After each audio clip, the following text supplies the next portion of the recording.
is that your swear jar? Speaking of which, any advice for dealing with salt? Oh god. I got this salt question like 2 days ago, I think, and I gave a very, very long and elaborate answer. This is not a swear jar. This is my big water jar. I just gotta remind myself to not get dehydrated. I'm the master of forgetting to drink water. But Mighty Marty, thank you so much for a donation. And regarding salt,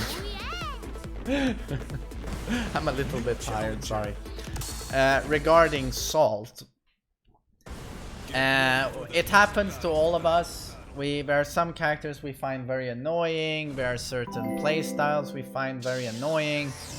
Gotta try and minimize the amount of salts, because when you salt, you play way worse. I play much worse when I get emotional and, well, salty. I don't think straight. I don't get any reads on my opponent. I'm not downloading. I'm not learning. It's just shut off. So you want to try and minimize that. If you feel that you are extremely salty at this moment playing Tekken, I would advise you to take a step away, do something else for a couple of days, and hopefully you'll come back with a fresh set of eyes, and you'll be able to relax, and you will be able to hopefully stay calm, try and have some fun, and remember again, I've said this to my... I'm trying to punch this into the head of my students, that it's of no interest what you achieve in the short term. Who gives a fuck if you win your next match or not? What should be important is long term. What is going to happen in the long term? It's like people I coach, like, I play Kazuya, people rush me down and I lose. I just lose all the time. And it's like, no problem, but make sure you just learn something every time you get smoked by someone, you know, because after losing 100 times to someone who plays Alisa, eventually you will see that 90% of Alisa players do the same flowcharts over and over. And suddenly, you're gonna be like Neo in The Matrix. You're gonna say, you know what? He just did A into B. Now he's going to do C into D. And what? Oh, that's what he's doing. And suddenly, you're very prepared and you can deal with it. And when you've reached that sort of knowledge and command of the game, who cares if you lost 100 matches prior to that? Or you lost some promo. That doesn't matter. What matters is, where are you in 2 months?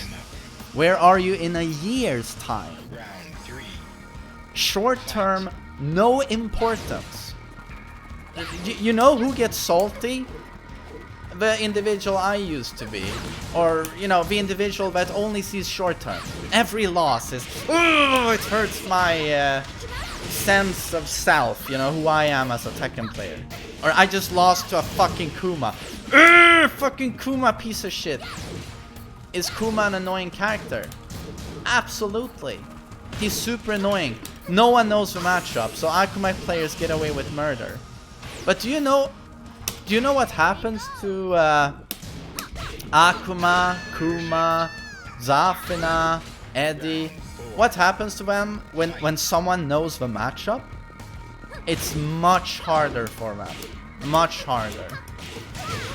So, I just want to stress, like, be happy when you play the game, and be happy every time you learn something, even if you got destroyed in a match.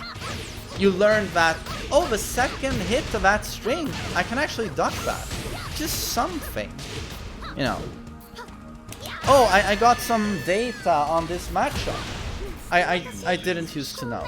I learned something about it this match. So again, short term versus long term. I'm very much, my salt levels go, I mean, I still get salty from time to time. It happens. I'm a human being. but it's much less frequent because I just keep looking at what is the end goal.